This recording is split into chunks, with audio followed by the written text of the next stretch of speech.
अनुप्रिया पटेल इस बात को बखूबी समझती हैं कि उन्हें कभी भी एनडीए से बाहर का रास्ता दिखाया जा सकता है, जिस तरीके से तमाम तरह की पार्टियों को भारतीय जनता पार्टी ने दिखाया। पल्लवी पटेल जाती है समाजवादी पार्टी में, खुद जाकर कहीं ना कहीं उनको समर्थन देते हैं या फिर मांग करती है मदद की, तो जाहिर सी बात।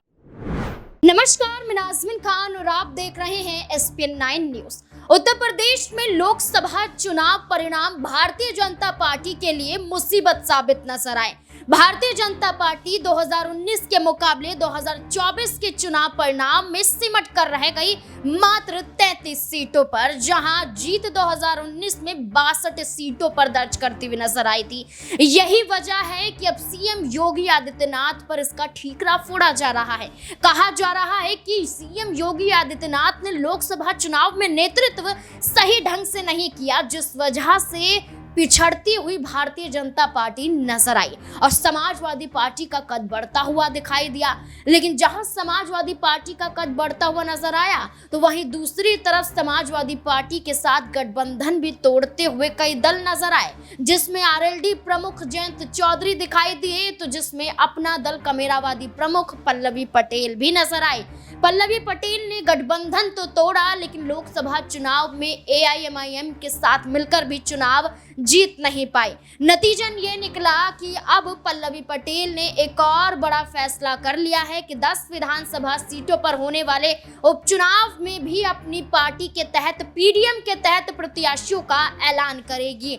लेकिन प्रत्याशियों के ऐलान से पहले पल्लवी पटेल ने एक बड़ा मुद्दा उत्तर प्रदेश में उठा दिया है, जिसके तहत सपा का समर्थन और भारतीय जनता पार्टी में बड़ी फूट पड़ सकती है। ये मुद्दा है अपने पिता स्वर्गीय सोनेलाल पटेल को इंसाफ दिलाने का। दरअसल पल्लवी पटेल ने मांग की है कि उनके जो पिता सोनेलाल पटेल हैं, उनकी जो मृत्यु हुई है वो सड़क हादसे में नहीं, बल्कि उनको किसी ने मारने की कोशिश की थी। साजिशन हत्या का इल्जाम यहां पर पल्लवी पटेल लगाती हुई नजर आ रही है और भारतीय जनता पार्टी की सरकार से मांग कर रही है कि इस पूरे मामले की CBI जांच होती हुई नजर आए। लेकिन आखिरकार 15 साल बीत जाने के बाद पल्लवी पटेल को ये याद क्यों आया कि उनके पिता को इंसाफ भी दिलाना है। 17 अक्टूबर 2009 को जिस तरीके से हादसा हुआ उसमें जान तो चली जाती है, लेकिन लगातार देखा जाए तो 2014 से पहले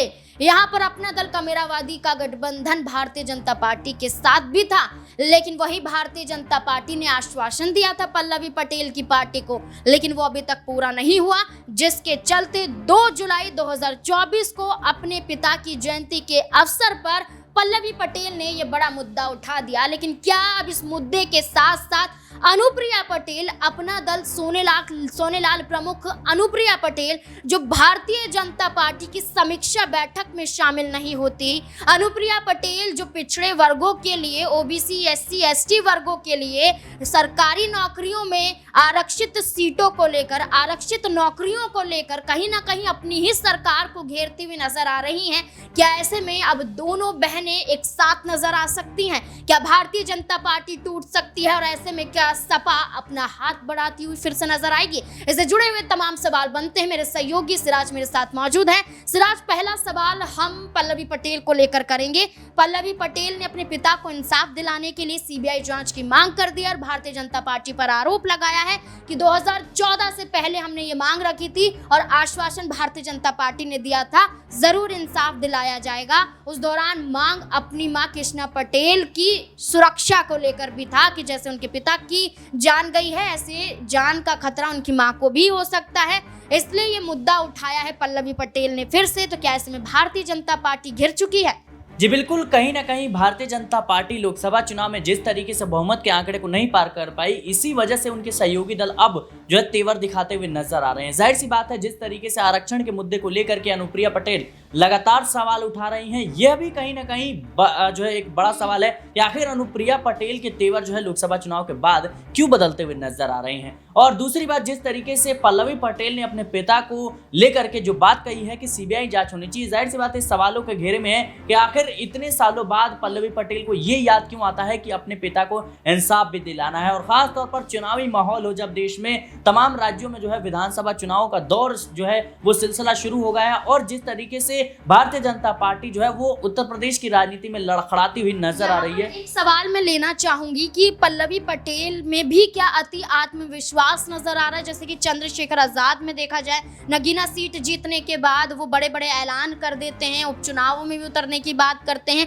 और राज्यों में विधानसभा चुनाव लड़ने की बात करते हैं। कई मुद्दों पर देखा जाता है कि यहाँ पर पत्रकारों से बदतमीजी करते हुए नजर आते हैं। तो ऐसे ही पल्लवी पटेल सपा से अलग हुई, लोकसभा का चुनाव लड़ा, अब उपचुनावों में उतरने की बात कर रही है, सीबीआई की मांग भी कर रही है। क्या राजनीति में अब उनकी पार्टी का वर्चस्व खत्म हो रहा है, इसलिए अति आत्मविश्वास में नजर आ रही है ताकि यहाँ पर सुर्खियों में बनी रहें?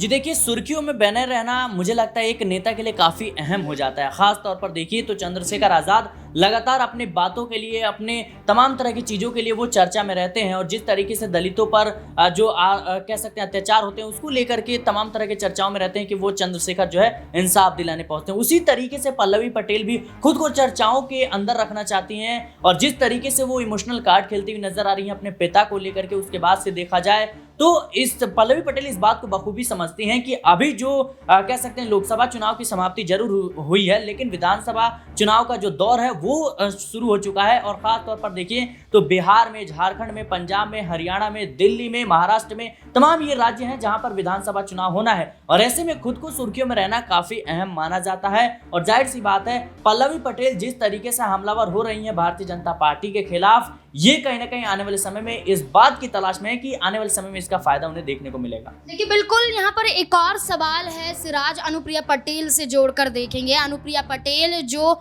लोकसभा चुनाव में 2 सीटों पर उनकी पार्टी चुनाव लड़ती हुई तो नजर आई, लेकिन एक सीट पर जीत हासिल कर पाती हैं, वो है मिर्जापुर लोकसभा सीट। इसके बाद देखा जाए तो भारतीय जनता पार्टी के सामने, अपनी ही सरकार के सामने आरक्षण के मुद्दों को लेकर, समीक्षा बैठक में शामिल ना होने को लेकर बागी तेवर आजमाती हुई नजर आ रही है। तो क्या ऐसे में अनुप्रिया पटेल अपनी ही सरकार को चुनौतियां दे रही हैं?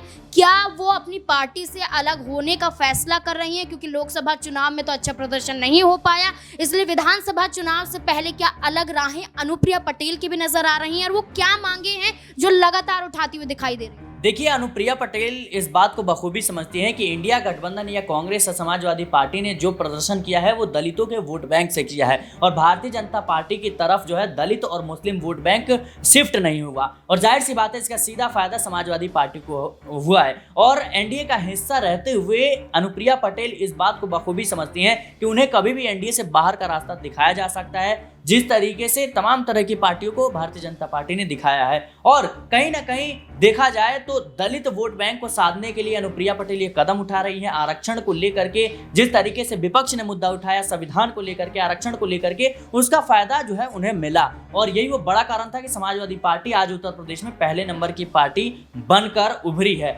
और अनुप्रिया पटेल इसी रास्ते पर चलती हुई नजर आ रही है, आरक्षण के मुद्दे को लगातार जो उठाती हुई नजर आ रही है, योगी सरकार पर सवाल उठा रही है, खासतौर पर ऐसे समय पर जब भारतीय जनता पार्टी जो है वो कहीं ना कहीं बहुमत के आंकड़े से दूर रही हो और सहयोगी दलों के बदौलत तीसरी बार सत्ता में आई हो। लेकिन भारतीय जनता पार्टी की मुश्किलें बढ़ने वाली हैं क्योंकि जिस तरीके से अनुप्रिया पटेल, बल्कि नीतीश कुमार, चिराग पासवान या टीडीपी की बात करें, तमाम जो लोग हैं, जो सहयोगी दल हैं, ये कहीं ना कहीं मांगे अपनी रखते हुए नजर आ रहे हैं। अनुप्रिया पटेल का यह बयान अपने आप में चौंकाने वाला है। देखिए बिल्कुल, अब यहाँ पर एक आखिरी सवाल और है सिराज की, क्या समाजवादी पार्टी मदद का हाथ बढ़ाती हुई नजर आएगी? क्योंकि पल्लवी पटेल ने जो मुद्दा उठाया है उसमें जो अपना दल की राष्ट्रीय अध्यक्ष कृष्णा पटेल हैं, उनकी जान को खतरा भी बताया है। पल्लवी पटेल से नाराजगी हो, लेकिन कृष्णा पटेल से नाराजगी भी अखिलेश यादव की नजर नहीं आती है। तो क्या मदद के हाथ बढ़ाया जाएगा? और अनुप्रिया पटेल की जो मांग है, इस मांग को अखिलेश यादव भी कहीं ना कहीं उठाते हुए नजर आ रहे थे, क्या लगता है? जी, मुझे नहीं लगता कि समाजवादी पार्टी खुद चलकर जो है वो पल्लवी पटेल के पास जाएगी, क्योंकि जाहिर सी बात है जिस तरीके से पल्लवी पटेल ने लोकसभा चुनाव के दौरान समाजवादी पार्टी और अखिलेश यादव के खिलाफ जो तेवर दिखाए थे, जो हमला किया था, जाहिर सी बात है अखिलेश यादव इन तमाम तरह की चीज़ों पर ध्यान उनका ज़रूर होगा और समाजवादी पार्टी के जो समर्थक हैं वो भी इस बात को लेकर के काफ़ी ज़्यादा नाराज नजर आए थे। और अगर पल्लवी पटेल जाती हैं समाजवादी पार्टी में, खुद जाकर कहीं ना कहीं उनको समर्थन देते हैं या फिर मांग करती है मदद की, तो जाहिर सी बात है फिर मदद होगी। देखिए बिल्कुल, अब यही देखना होगा कि आखिरकार क्या पल्लवी पटेल अब सपा से मदद मांगती हुई नजर आएंगी? क्या यहाँ पर मांग पूरी की जाएगी या भारतीय जनता पार्टी यूं ही धराशायी हो जाएगी? इस मुद्दे को लेकर क्या है आपकी राय? कमेंट सेक्शन में जरूर बताएं। देखते रहें SPN9 न्यूज़। धन्यवाद।